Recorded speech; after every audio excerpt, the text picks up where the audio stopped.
আল্লাহ সবকিছু এত কুল কায়নাত বলেন সবকিছু শুধুমাত্র আমাদের নবীর জন্য সাজিয়েছেন। সুবহানাল্লাহ। আল্লাহ কি জানতেন না যে হাসরের ময়দানের মধ্যে কে পাপী, কে নেককার, কে বদকার, কে সিহাকার, কে মুমিন, কে নেককার, এটা আল্লাহ জানেন কিনা? এত হাসরের ময়দান করার কি দরকার? আপনি যদি প্রশ্ন করেন উত্তর আসবে শুধুমাত্র আমাদের নবীকে শ্রেষ্ঠ বানিয়ে যে মকাম মাহমুদের যে আমার নবীকে দেওয়ার জন্য, মালিক বানিয়ে দেওয়ার জন্য, হাউস কাউসারের মালিক বানিয়ে দেওয়ার জন্য এই হাসরের ময়দানের ব্যবস্থা করা হয়েছে। জোরে বলুন না সুবহানাল্লাহ। কারণ মানযাল্লাযী ইয়াশফাউ ইনদাহু ইল্লা বিইذনি, আল্লাহর অনুমতি ক্রমে সর্বপ্রথম যিনি সুপারিশ করবেন কে? আমাদের নবী। জোরে বলুন না সুবহানাল্লাহ। সূরা বাকারার 253 নম্বর আয়াত কারিমার অংশ বিশেষ। এই আয়াত কারিমার মাধ্যমে যে আল্লাহ পাকের যে এই আয়াতের মাধ্যমে আল্লাহ পাক আমাদেরকে যে জানিয়ে দিচ্ছেন যে পৃথিবীতে যত নবী রাসূল দুনিয়ার জমিনের মধ্যে তশরিফ এনেছেন 1,24,000 মতান্তরে 3,24,000 পর্যন্ত যত নবী রাসূল এই দুনিয়ার জমিনের মধ্যে এসেছেন তাদের সকলের চাইতে আল্লাহ এই আয়াতের মাধ্যমে আমাদেরকে আমাদের নবীর যে মর্যাদা, যে শান আল্লাহ দিয়েছেন সেই আলোকে আল্লাহ তার মাহবুব নবীর শান, মান কি, আজমত কি, ইজ্জত কি বুলন্দ করার জন্য আল্লাহ কাউকে দায়িত্ব দেয় নাই। জোরে বলুন না সুবহানাল্লাহ। আল্লাহ কাউকে দায়িত্ব দেয় নাই, উলুল আযম পয়গম্বরকে দেয় নাই, কোন নবীকে দেয় নাই, কোন রাসূলকে দেয় নাই, উম্মতকে দেয় নাই। আল্লাহ বলতে লাগলেন আমি খালেক আমার মাহবুব নবীর শান ও মান কি, আজমত কি, ইজ্জত কি আমি স্বয়ং আল্লাহ বুলন্দ করে দিব। জোরে বলুন না সুবহানাল্লাহ। কুরআন বলছি ওয়ারাফা'না লাকা যিকরাক। জোরে বলুন না সুবহানাল্লাহ। আল্লাহ মাহবুব নবীর যে শান ও মান কি, আজমত কি বুলন্দ করার জন্য আল্লাহ স্বয়ং নিজে দায়িত্ব নিয়ে দিয়েছেন। জোরে বলুন না সুবহানাল্লাহ। জন্যই আল্লাহ কাউকে দায়িত্ব দেয় না। কারণ আমাদের নবী যেই আমরা সুন্নিদের বিশ্বাস, আমরা মিলাদুন নবী আসলে বিশেষ করে নবীর মিলাদ নিয়ে আলোচনা করি, নবীর বৃত্তান্ত নিয়ে আলোচনা করি, জীবনে নিয়ে আলোচনা করি, সেটা আমরা করি নাই, স্বয়ং আল্লাহ করেছেন। জোরে বলুন না সুবহানাল্লাহ। আল্লাহ করেছেন, সাথী সাথী আম্বিয়া কিরামরা করেছেন। আমার মাহবুব নবীও, আমি প্রথম জুমায় বলেছিলাম, মাহবুব নবীও মিলাদ নিয়ে আলোচনা করেছিলেন। ঠিক সেরকম যে মিলাদুন নবীর ব্যাপারে যে আমরা যেরকম নবীর মিলাদ নিয়ে আলোচনা করার পরে এটার উসিলা বানাই, আমাদের গুনাহ মাফ হওয়ার একটা মাধ্যম বানাই, নাজাতের একটা ব্যবস্থা বানাই। জোরে বলুন না সুবহানাল্লাহ। ঠিক সেরকম হযরতে যেরকম আম্বিয়া কিরামদের তাজকিরা, হযরতে সালেহ আলাইহিস সালামের একটি উটনি ছিল, যেই উটনি একটি কূপের থেকে পানি পান করত। ওই সময়ের মধ্যে ইয়মে কুমরা কওমবাসীরা সালেহ আলাইহিস সালামের উটনি যে কূপ থেকে পানি পান করতেন, ওই কূপ থেকে তারা পানি পান করার জন্য পরিকল্পনা করল। সালেহ আলাইহিস সালামের সেই উটনি যেই কূপ থেকে পানি পান করতেন, ওই কূপের মধ্যে না আসার জন্য তারা পরিকল্পনাবদ্ধ হয়ে ওই উটনিকে তারা জবাই করে ফেলে। জোরে বলুন না নাউজুবিল্লাহ। তোমরা পানি পান করার জন্য যে ঈসা আলাইহিস সালামের উটনিকে তারা কি করে ফেললো? তারা সেই উটনিকে জবাই করে ফেলল। আল্লাহ ওই স্থানের মধ্যেই গজব নাযিল করলেন। এই ঘটনাটা বলার কারণ হচ্ছে তাবুকের যুদ্ধের সময় নবীজি সাল্লাল্লাহু আলাইহি ওয়াসাল্লাম সাহাবায়ে কেরামদেরকে নিয়ে একটি দল রওনা হলেন। প্রতিমধ্যে যাইতে যাইতে এক পর্যায়ে রাত যখন গভীর হয়ে গেল, অন্ধকার যখন নেমে আসলো, ওই সময়ের মধ্যে তারা কি করলেন, একটা স্থানের মধ্যে মিলিত হয়ে তারা কি করলেন, যেই রুটির খামিরা তৈরি করা হয়, ওই পানি দিয়ে সাহাবায়ে কেরামরা রুটির খামিরা তৈরি করে ফেললেন। তারা জানতেন না এই উটের যে আল্লাহ গজব নাযিল করেছেন, সাহাবায়ে কেরাম জানতেন না নবী আসার পূর্বে, নবীর যেই নির্দেশ বাণী আসার পূর্বে সাহাবায়ে কেরামরা কি করে ফেললেন, যে রুটির খামিরা পানি দিয়ে করে ফেললেন। করার পরে এবং ওই কূপ থেকে সাহাবায়ে কেরামরা কি করলেন, কলসি নিয়ে, পাত্র নিয়ে যা পানি ধারণ করার তারা পানি ধারণ করে ফেললেন। নবীজি আসলেন, নবীজি আসার পরে বললেন, এই স্থান, যে স্থানের মধ্যে সালেহ আলাইহিস সালামের উটনিকে তারা জবাই করে ফেলেছিল, এই জায়গার মধ্যে আল্লাহ গজব নাজিল করেছেন। এই জায়গার মধ্যে আসলে দ্রুত এই জায়গা অতিক্রম করতে হবে। কি বললেন, এই জায়গার মধ্যে আসলে, যেই জায়গার মধ্যে গজব নাজিল হয়েছে, এই জায়গার মধ্যে আসলে কি করতে হবে, সাথে সাথে ওই জায়গা অতিক্রম করতে হবে এবং ওই পানি পান করা যাবে না, ওই পানি দিয়ে কোনো কিছু তৈরি করা যাবে না, ওই পানি দিয়ে কোনো কাজ করা যাবে না, কারণ ওই কূপের মধ্যে আল্লাহ কি করেছেন, গজব নাজিল করেছেন। প্যারাজিন গভীর মনোযোগ। এই ঘটনাটা বলার কারণ হচ্ছে, কারণ এই ঘটনার মাধ্যমে অসংখ্য, বিশেষ করে আমাদের যে নামাজ এসেছে সেই নামাজের সাথে সম্পর্ক রয়েছে।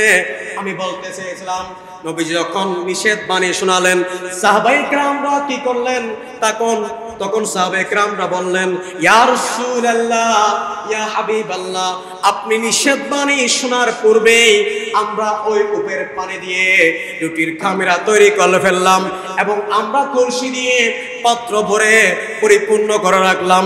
তখন নবীজি বললেন, ওই রুটির খামিরা তোমরা ফেলে দাও, রুটির খামিরা ফেলে দাও, ওই যে কলসির পানি ফেলে দাও, পাত্রে যা পানি নিয়েছো ফেলে দাও। তখন সাহাবায়ে কেরাম বললেন, ইয়া রাসূলুল্লাহ, আমরা পানি কই পাবো? তখন নবীজি বললেন, সালেহ আলাইহিস সালামের উটনি আরেকটা কূপ ছিল, যেই কূপ থেকে সালেহ আলাইহিস সালামের উটনি পানি পান করতেন, আমরা ওই কূপ থেকে পানি নিয়ে রুটির খামিরা তৈরি করব। জোরে বলুন না সুবহানাল্লাহ, আরো জোরে বলুন না সুবহানাল্লাহ। তখন অর্থাৎ এখানে একটু মশলা হচ্ছে, সালেহ আলাইহিস সালামের উটনি যেই কূপ থেকে পানি পান করলেন, কূপের সাথে সালেহ আলাইহিস সালামের উটনির সাথে সম্পর্ক, আর উটের সাথে সম্পর্ক হচ্ছে সালেহ আলাইহিস সালামের সাথে, ঠিক কিনা? তাহলে বোঝা গেল কূপের সাথে সম্পর্ক হচ্ছে উটনির সাথে, আর উটনির সাথে সম্পর্ক হচ্ছে সালেহ আলাইহিস সালামের সাথে। এজন্যই মশলা হচ্ছে নবীদের সাথে, নবীদের যে ঘটনা, নবীদের যে মিলাদ, নবীদের যে ঘটনাগুলো তাজকিরা করা, স্মরণ করা, এটা আল্লাহর সুন্নাত এবং এই ঘটনার মাধ্যমে আমাদের শিক্ষা রয়েছে, ঠিক কিনা? কি রয়েছেন? শিক্ষা রয়েছেন এই ঘটনা থেকে। তাহলে আমরাও যদি যেই স্থানের মধ্যে রহমত নাজিল হয়, ওই স্থানের মধ্যে আমরা কি করব? অবস্থান করব। ঠিক সেরকম নবী করিম সাল্লাল্লাহু আলাইহি ওয়াসাল্লামের যেই স্থানের মধ্যে জন্মগ্রহণ করেছিলেন, ওই স্থানের মধ্যে 1925 সালের অবধি পর্যন্ত কি ছিল? ওই স্থানের মধ্যে গিয়ে মানুষ নামাজ পড়তো, দোয়া করত, প্রার্থনা করত, এবং 1926 সালের মধ্যে এসে সৌদি বাদশা কি করলেন? ওই স্থানকে মক্তবা বানিয়ে ফেললেন, অর্থাৎ লাইব্রেরি বানিয়ে ফেললেন। মানুষ তারপরও ওই স্থানের মধ্যে গিয়ে, ওই মক্তবার মধ্যে গিয়ে মানুষ কি করে? একটু বিশ্রাম নেই, একটু প্রার্থনা করে, দোয়া করে, কারণ যে স্থানের মধ্যে নবীর জন্ম হয়েছে, ওই স্থানের মধ্যে দোয়া করার জন্য, নামাজ পড়ার জন্য স্বয়ং আল্লাহ বলেছেন, ঠিক কিনা? স্বয়ং কি বলেছেন? আল্লাহ বলেছেন। আল্লাহ যে হযরতে যে জিব্রাইল আমিন যখন মেরাজে নিয়ে যাচ্ছেন আমার মাহবুব নবীকে। তখন ওই সময়ের মধ্যে যে একটা স্থান, ওই স্থানের মধ্যে জিবরাইল আমিন বলতে লাগলেন, এই স্থানের মধ্যে হযরতে ঈসা আলাইহিস সালাম কি করলেন? জন্মগ্রহণ করেছিলেন। এই স্থানের মধ্যে নবীজিকে বললেন 2 রাকাত নামাজ পড়ার জন্য। দাহিরা নামক স্থানের মধ্যে 2 রাকাত নামাজ পড়ার জন্য জিবরাইল আমিন বলেছিলেন। তাহলে যেখানে 2 রাকাত নামাজ পড়ার জন্য ঈসা আলাইহিস সালামের জন্ম যেখানে হয়েছে, যে স্থানের মধ্যে হয়েছে, ওই স্থানের মধ্যে নবীজিকে নামাজ পড়ার জন্য আল্লাহর নির্দেশ এসেছে দোয়ার জন্য, রহমতের জন্য। ঠিক আমাদের নবী যেখানে যে স্থানের মধ্যে জন্মগ্রহণ করেছে, ওই স্থানের মধ্যে নামাজ পড়তে হবে কিনা, ওই স্থানের মধ্যে দোয়া কবুল হবে কিনা, ওই স্থানের মধ্যে অবশ্যই অবশ্যই দোয়া কবুল হবে। জোরে বলুন না সুবহানাল্লাহ। প্যারা হাজরিন, এখন সেই স্থান কি করে ফেলেছেন তারা, বিভিন্ন মক্তবা, এখন সেই স্থানের মধ্যে আর ঢুকতে দেওয়া হয় না। যাদের সম্ভব হয়েছে, যারা মদিনায় মক্কার মধ্যে গেছেন, তারা ওই স্থানের মধ্যে এখন ওই স্থানটা লাইব্রেরি বানিয়ে লেখা হচ্ছে, মানুষকে সেখানেও দমিয়ে রাখা যায় না। নবীর যে স্থানের মধ্যে মিলাদ হয়েছে, আশেক ভক্ত নবী প্রেমিকরা সেখানে গিয়ে নামাজ পড়া শুরু করে দেয়। জোরে বলুন না সুবহানাল্লাহ। সেজন্যই তারা কি করেছেন, আবার পরিকল্পনা করেছেন এই স্থানের মধ্যে আর মানুষকে ঢুকতে দেওয়া হবে। মক্তবাও কি করে দিলেন, বন্ধ করে দিলেন। সেই স্থানের মধ্যে মানুষ ঢোকার সুযোগ হয় না। প্যারা হাজরিন, আমি যে কথা বলতে চেয়েছিলাম, তা আমরা মিলাদুন নবী আসলেই আমরা কি করি, নবীর তাজকিরা করি, নবীর মিলাদ নিয়ে আলোচনা করি। আপনি খেয়াল করলে দেখা যাবে, বিশেষ করে হযরতে আদম আলাইহিস সালাম যেই দুনিয়ার জমির মধ্যে 365 বছর, যে 350 বছর ইবাদত বندگির মাধ্যমে আল্লাহ আদম আলাইহিস সালামের কি করেছেন, তওবা কবুল করেছেন, ঠিক কিনা? আল্লাহ আদম আলাইহিস সালামের দোয়া কবুল করেছেন, ঠিক কিনা? দোয়া কবুলের মাধ্যমে, দোয়া কবুলের যে সময়টুকু ছিল, ওই সময়টুকু হচ্ছে ফজরের ওয়াক্তের সময়। আদম আলাইহিস সালাম তখন কি করলেন, দোয়া যখন কবুল হয়ে গিয়া, দোয়া যখন কবুল হয়ে গিয়েছে, সাথে সাথে শুকরানা স্বরূপ 2 রাকাত নামাজ পড়েছিলেন। আর ওই সময়টা ছিল ফজরের ওয়াক্ত। বলুন না সুবহানাল্লাহ। আল্লাহর পছন্দ হয়েছে বিদায় আল্লাহ ওই 2 রাকাত ফজরের নামাজকে আমাদের জন্য ফরজ করে দিয়েছেন। জোরে বলুন না সুবহানাল্লাহ। বেরাজিন নবীর মনোযোগ। এরপরে আমরা যে জোহরের নামাজ পড়ি, সেই জোহরের নামাজ হচ্ছে হযরতে ইব্রাহিম আলাইহিস সালাম আল্লাহ যখন কুরবানি করতে বলেছেন, নিজ সন্তানকে কুরবানি দেওয়ার মধ্য দিয়ে তিনি কি করেছেন, আল্লাহর হুকুম বাস্তবায়ন করেছেন। আল্লাহর পরীক্ষায় ইব্রাহিম আলাইহিস সালাম পাস করেছেন, ঠিক কিনা? আল্লাহর হুকুম যে বাস্তবায়ন করতে গিয়ে যেই পরীক্ষা নেওয়া হয়েছিল, ওই পরীক্ষার মধ্যে হযরতে ইব্রাহিম আলাইহিস সালাম পাস করেছেন। আল্লাহর পক্ষ থেকে দুম্বা এসেছে, কুরবানি হয়েছে। হযরতে ইব্রাহিম আলাইহিস সালাম সাথে সাথে খুশি হয়ে আল্লাহর দরবারে নামাজের নিয়ত করেছিলেন 4 রাকাত। কয় রাকাত? 4 রাকাত নামাজের নিয়ত করেছিলেন এবং নামাজ পড়েছিলেন। আল্লাহর বড় পছন্দ হয়েছে, আমার ইব্রাহিম আলাইহিস সালাম আমার উপর সন্তুষ্ট হয়ে শুকরিয়ার নামাজ পড়েছে। আমি সেটা উম্মতে মুহাম্মদের জন্য জোহরের ওয়াক্ত হিসেবে, জোহরের নামাজ হিসেবে 4 রাকাত তাদের জন্য ফরজ করে দিলাম। জোরে বলুন না সুবহানাল্লাহ। অর্থাৎ আল্লাহর বড় পছন্দ হয়েছে, কারণ ইব্রাহিম আলাইহিস সালাম এত বড় পরীক্ষায় পাস করেছেন। সেজন্যই যে 4 রাকাত নামাজ পড়েছেন, সেই 4 রাকাত নামাজ আল্লাহ বেশি পছন্দ করে আমাদের উপর কি করলেন, সেটা ফরজ করে দিলেন। কবির মনোযোগ।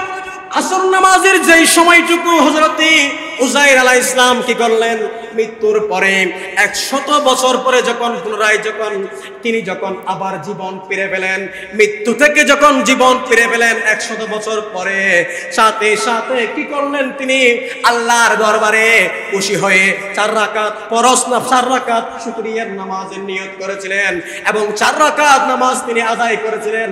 আল্লাহর বড় পছন্দ হয়েছে, আল্লাহ বড় খুশি হয়েছেন, আল্লাহ কবুল করে এই 4 রাকাত নামাজকে আমাদের জন্য আসরের নামাজ হিসেবে ফরজ করে দিয়েছেন। জোরে বলুন না সুবহানাল্লাহ, আরো জোরে বলুন না সুবহানাল্লাহ। এরপরে যেই মাগরিবের নামাজ পড়ানো হয় সেই মাগরিবের নামাজ হচ্ছে হযরতে দাউদ আলাইহিস সালাম 4 রাকাত নামাজের নিয়ত করেছিলেন। কয় রাকাত নামাজের নিয়ত? দাউদ আলাইহিস সালাম অসুস্থতার মধ্যে ছিলেন, বিমারের মধ্যে ছিলেন, শরীরের মধ্যে শক্তি ছিল না, শরীর দুর্বল হয়ে গিয়েছে। 4 রাকাত নামাজের নিয়ত করেছে। পড়তে পড়তে হযরতে দাউদ আলাইহিস সালাম 3 রাকাত পড়ে শরীর যখন অচল হয়ে গিয়েছে আর 4 রাকাতের জন্য দাঁড়াইতে পারলেন না, তাতে হাতে কি করলেন? 3 রাকাত নামাজের মধ্যে সালাম ফিরে ফেললেন। কিন্তু আল্লাহর বড় পছন্দ হয়েছে। জোরে বলুন না সুবহানাল্লাহ।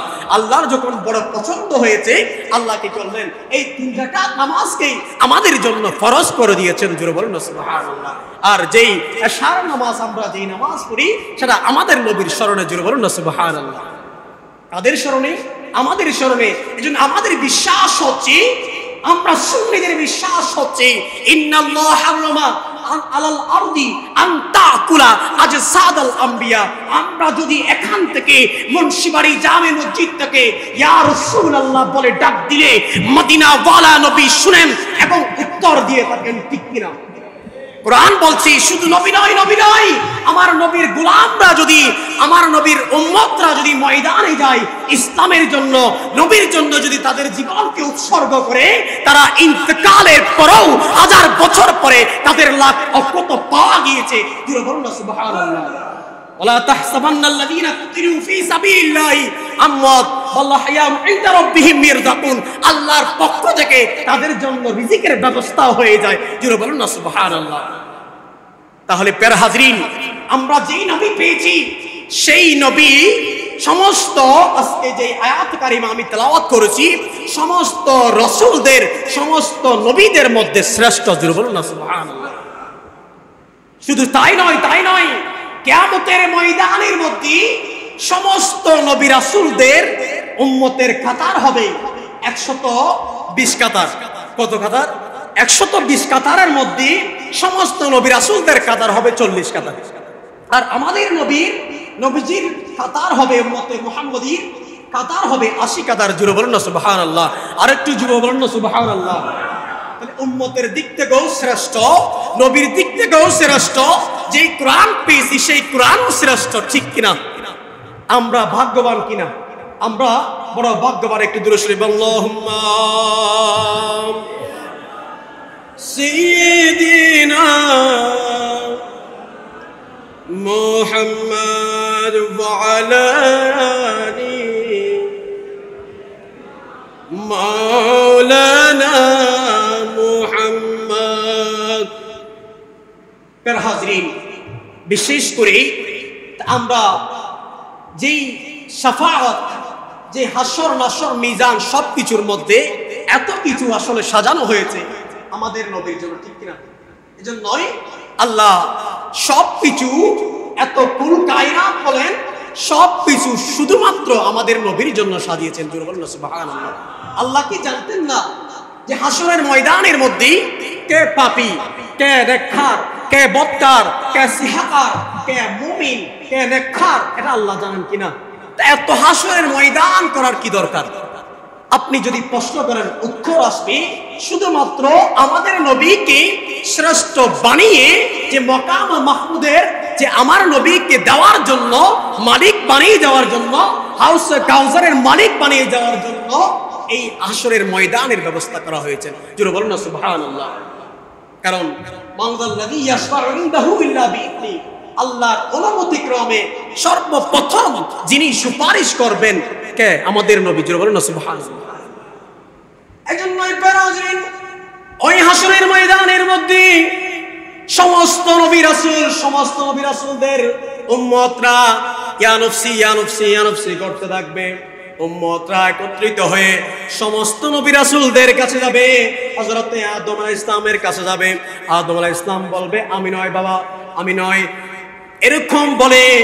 এরপরে সমস্ত নবী রাসূল অপরগতা স্বীকার করে, আমি সময় সংক্ষেপতার কারণে এরপরে হযরতে আদম আলাইহিস সালামের পরে নূহ নজিরুল্লাহর কাছে আসবে, নূহ আলাইহিস সালামের কাছে আসবে।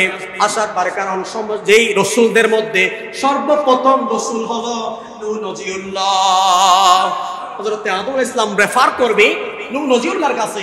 নূহ নজিউল্লাহ বলে যে আমি নয়, যে আরেকজনের কাছে যাও। তখন হযরতে সমস্ত হাসরবাসী একত্রিত হয়ে হযরতে মূসা আলাইহিস সালামের কাছে আসবে, কারণ হযরতে মূসা আলাইহিস সালাম আল্লাহর সাথে কি করেছেন, কথা বলেছেন। এজন্যই তাদের বিশ্বাস হচ্ছে মনে হয় মূসা আলাইহিস সালাম আমাদের জন্য কি করতে পারবে, সুপারিশ করতে পারবে, আমাদেরকে বাঁচাও, আমাদেরকে কি করুন, আমাদেরকে শাফাআত করুন। এরকম বলে হাসরবাসী হযরতে মূসা আলাইহিস সালামের কাছে যাবে। মূসা আলাইহিস সালামও বলবে যে গায়রু যালিক, অন্য নবীর কাছে যাও, অন্য জনের কাছে যাও। এরপরে তিনি কি করবেন, আমরা সকল হাসরবাসী একত্রিত হয়ে আবার আসবে ইব্রাহিম আলাইহিস সালামের কাছে।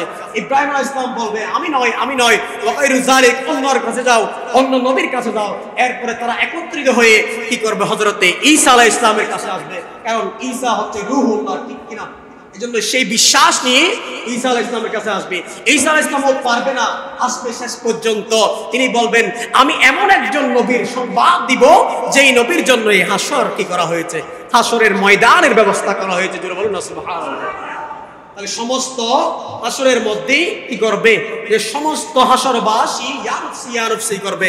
সেই সময়ের মধ্যে সর্বপ্রথম যিনি সুপারিশ করবেন তিনি হচ্ছে আমাদের নবী। জোরে বলুন না সুবহানাল্লাহ।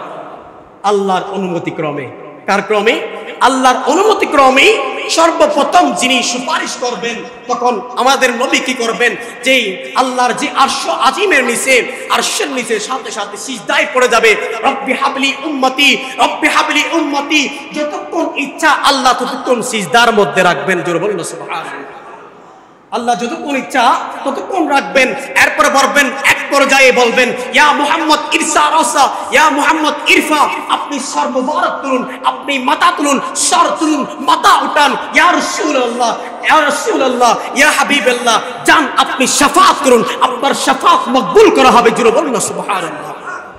তখন আল্লাহ আমাদের নবীকে যখন অনুমতি দিবে, তখন আল্লাহ কি করবেন, অনুমতি দেওয়ার পরে নবীজি সর্বপ্রথম উম্মতে মুহাম্মদের জন্য কি করবেন, উম্মতে মুহাম্মদের জন্য সুপারিশ করবেন। এবং সর্বপ্রথম যিনি জান্নাতের মধ্যে ঢোকা দিবেন তিনিও হচ্ছে আমাদের নবী। জোরে বলুন না সুবহানাল্লাহ। এবং যিনি সর্বপ্রথম প্রবেশ করবেন তিনিও হচ্ছে আমাদের নবী। এগুলো সময় স্বল্পতার কারণে আলোচনা দীর্ঘায়িত করতে পারলাম না।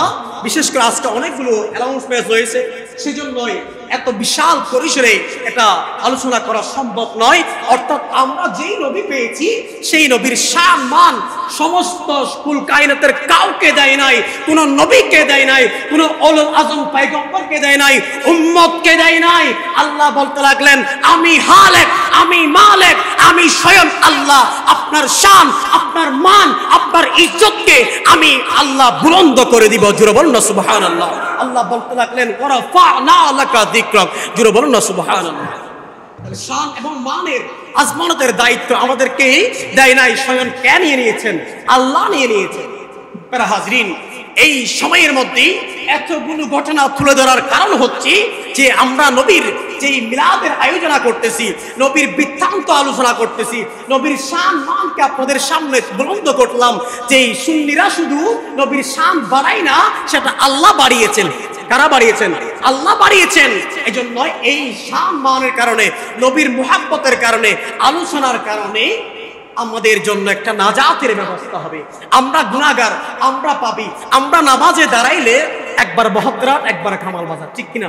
আমাদের নামাজ কবুল হচ্ছে কিনা আমরা জানি না, কিন্তু আমার নবীকে মুহাব্বত করে ভালোবেসে যে মিলাদুন নবী করলাম, নবীর মিলাদকে সাজালাম, আল্লাহ বলতে লাগলেন হুয়া খায়রুম মিম্মা ইয়াজমাউন। বলুন না সুবহানাল্লাহ।